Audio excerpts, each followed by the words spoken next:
Shalom. Ya, selamat pagi. Saya berdoa supaya kita hari ini tetap semangat menjalani kehidupan kita. Pagi hari ini saya mau sharing tentang bagaimana diproses menjadi serupa dengan Kristus. Adapun persoalan, masalah yang kita hadapi hari-hari ini adalah kerinduan Tuhan supaya kita tidak mengalami hal yang terburuk dalam hidup kita. Ya, tidak ada di antara kita yang tidak luput dari masalah. Tidak ada di antara kita yang tidak luput dari persoalan. Tapi ingat, semua itu adalah proses untuk mendewasakan kita menjadi serupa dengan Kristus. Jadi tetap belajar tenang, tetap bersyukur, ya tetap memiliki kedekatan dengan Tuhan. Ya, supaya kita mampu melewati setiap keadaan yang hari-hari ini sedang melanda seluruh kehidupan kita. Ya, Bapak Ibu, hari ini pembacaan kita terambil dari kitab Efesus pasal yang keempat, ayat yang ke-13 sampai ayat yang ke-15 saja saya bacakan. Ayat ini bagi kita semuanya, diproses menjadi serupa dengan Kristus. Demikianlah firman Tuhan. Sampai kita semua telah mencapai kesatuan iman dan pengetahuan yang benar tentang anak Allah, kedewasaan penuh dan tingkat pertumbuhan yang sesuai dengan kepenuhan Kristus, sehingga kita bukan lagi anak-anak yang diombang-ambingkan oleh rupa-rupa angin pengajaran, oleh permainan palsu manusia dalam kelicikan mereka yang menyesatkan, tetapi dengan teguh berpegang kepada kebenaran. Di dalam kasih kita bertumbuh di dalam segala hal ke arah Dia, Kristus yang adalah kepala. Amin. Jadi Bapak Ibu, firman Tuhan datang kepada kita pagi hari ini mengingatkan kita bahwa setiap kondisi keadaan yang kita alami adalah suatu bentuk pendewasaan rohani.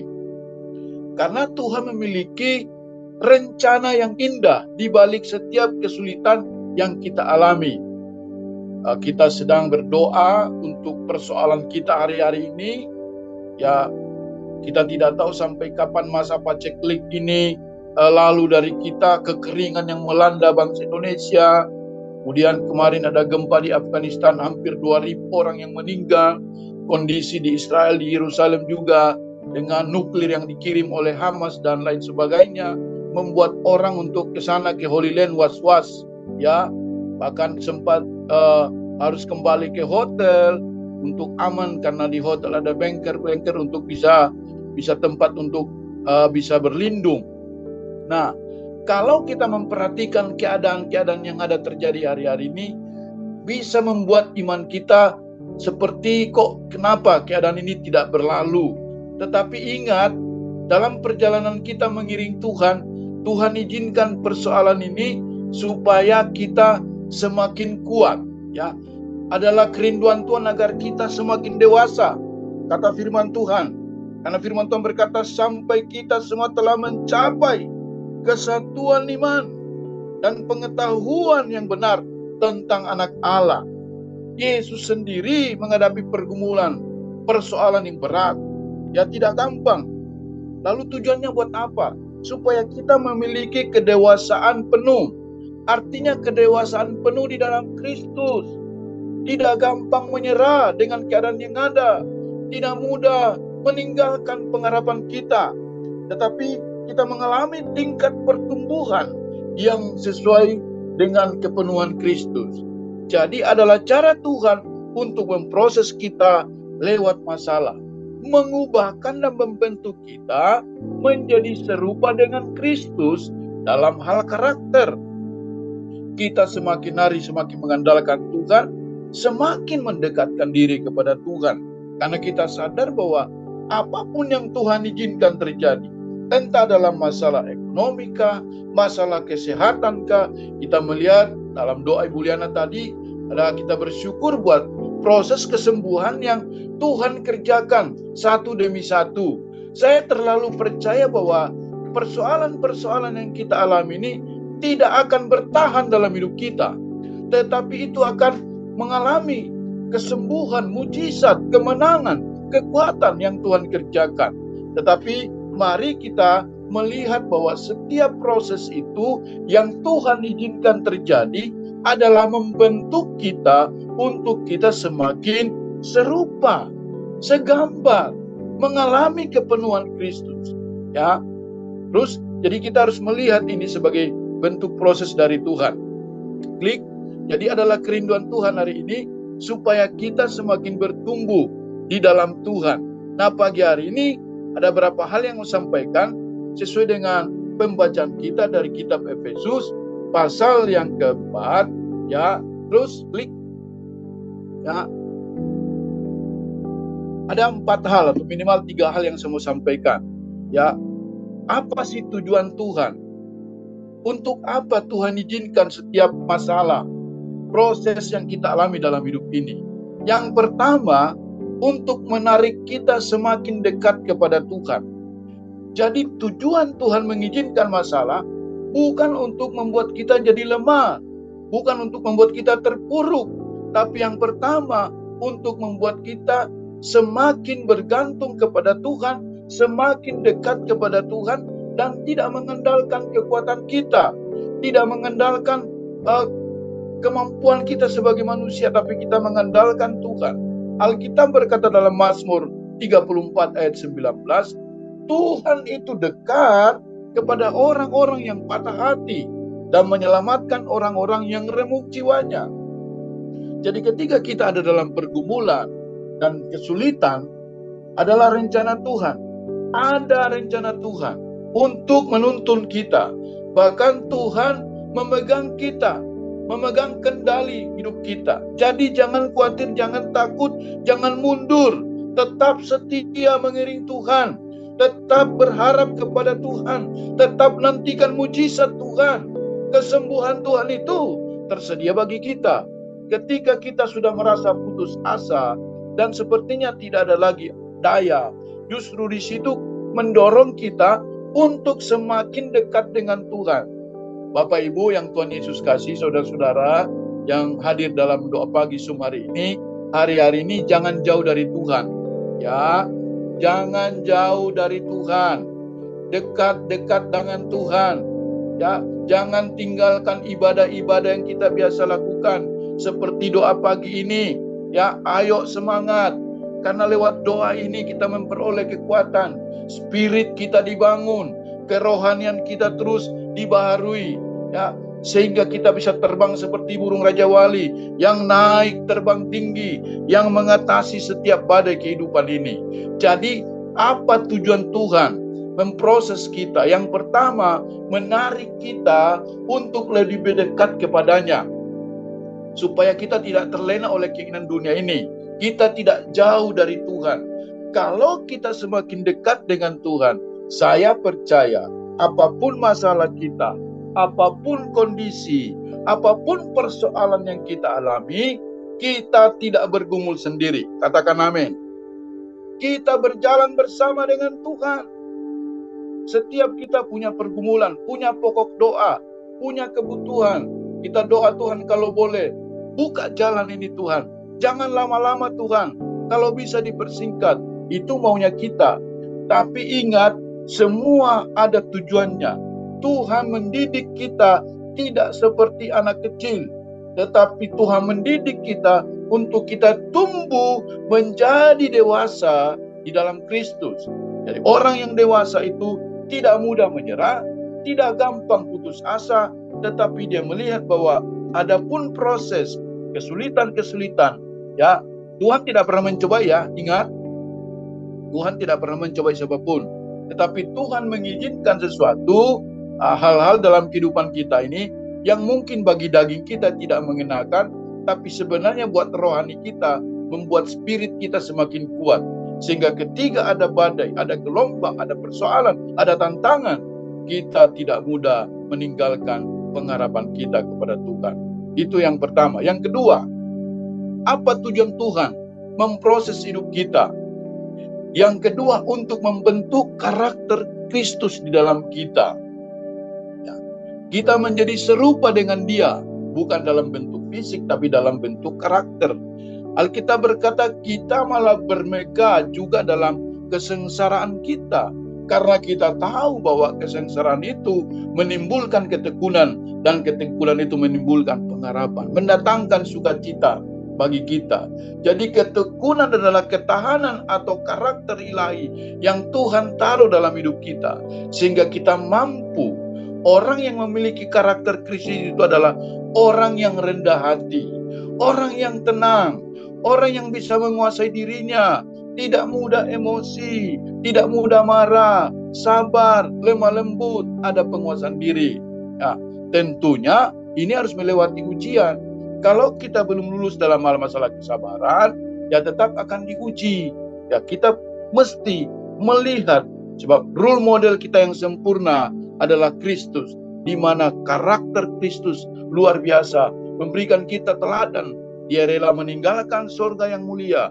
Filipi 2 mencatat, dia meninggalkan segala keilahiannya, bahkan menjadi sama seperti manusia. Ya, bahkan dikatakan dia harus meninggalkan dan dia harus disalib demi kita orang yang berdosa. Dicaci maki dia tidak balas, ya diludahi dia tetap berdiam diri. Ya, terkadang Bapak Ibu, dalam hidup kita ini kita mesti siap bisa dianggap dilupakan orang. Bagaimana apa yang kita lakukan mungkin menurut kita sudah baik, tapi ya terkadang Tuhan izinkan itu supaya kita semakin rendah hati, ya semakin serupa dengan Kristus dalam hal karakter. Dan hanya karakter yang membedakan kita dengan orang lain. Ketika kita menjalani kehidupan ini, ketika kita diuji, bagaimana kesabaran dan ketekunan kita. Jadi ketekunan adalah ketahanan karakter untuk mendewasakan kita. Jadi karakter ini unik ya. Dari orang lain ketika kita memiliki kasih, mungkin orang lain tidak punya, mungkin kita diuji dalam kesabaran. Tetapi di sinilah kita tampil sebagai orang yang berbeda. Ya, pemurnian adalah bahasa Alkitab yang Tuhan pakai untuk membuat karakter kita semakin baik dan menjadi lebih baik, semakin serupa dengan gambaran Kristus. Jadi ada masalah, ada persoalan, Tuhan izinkan itu sebagai bentuk pemurnian untuk kita keluar sebagai orang yang dewasa, mengalami kepenuhan Kristus lewat tantangan, lewat kesulitan. Jadi tujuan Tuhan mengizinkan masalah, proses dibentuk menjadi serupa dengan Kristus. Yang pertama untuk menarik kita semakin dekat kepada Tuhan, dan yang kedua untuk membuat kita semakin serupa dalam Kristus dalam hal karakter. Yang ketiga, kenapa Tuhan izinkan kita dibentuk? Yang ketiga, untuk melatih kita meresponi kesulitan seperti Yesus. Jadi tadi saya sampaikan, mari responi setiap masalah. Memang pergumulan saya dengan Ibu Liana beda. Persoalan yang saya alami dengan Pak Apin beda. Persoalan yang saya alami dengan teman-teman hamba Tuhan, ibu-ibu, rekan-rekanku yang terkasih, yang hadir dalam doa pagi hari ini, masing-masing beda. Tidak sama. Ya, semakin tinggi, ya, sesuatu yang Tuhan percayakan, itu tantangan badannya semakin besar. Tapi ingat, Tuhan tidak pernah membiarkan kita. Justru semakin kita tinggi, penyertaan Tuhan itu, kapasitas ilahi itu semakin besar. Contoh umpama dalam usaha, dalam pelayanan, semakin besar pelayanan Tuhan percayakan, semakin besar juga kuasa Tuhan turun dalam kehidupan kita. Sehingga kita tidak melayani dengan kekuatan kita, tapi kapasitas ilahi, kemampuan ilahi itu turun dalam kehidupan kita. Kalau kita meresponi seperti Kristus meresponi kesulitan yang ada.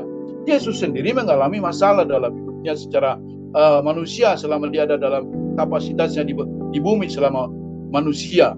Dia harus bergumul, bahkan dia juga menghadapi tantangan. Dia berdoa, dia berkata, jikalau boleh ya Bapa, cawan ini berlalu daripadaku, tapi bukan kehendakku yang jadi, melainkan kehendakku. Jadi barang siapa mengatakan bahwa ia ada dalam dia, ia wajib hidup sama seperti Kristus telah hidup. Kata 1 Yohanes 2 ayat 6. Jadi cara terbaik untuk meresponi setiap proses dan kesulitan hidup adalah sebagaimana Kristus meresponinya. Ingatlah bahwa Tuhan Yesus datang ke dalam dunia sebagai manusia. dan karena itu ia juga mengalami kesulitan-kesulitan yang kita alami.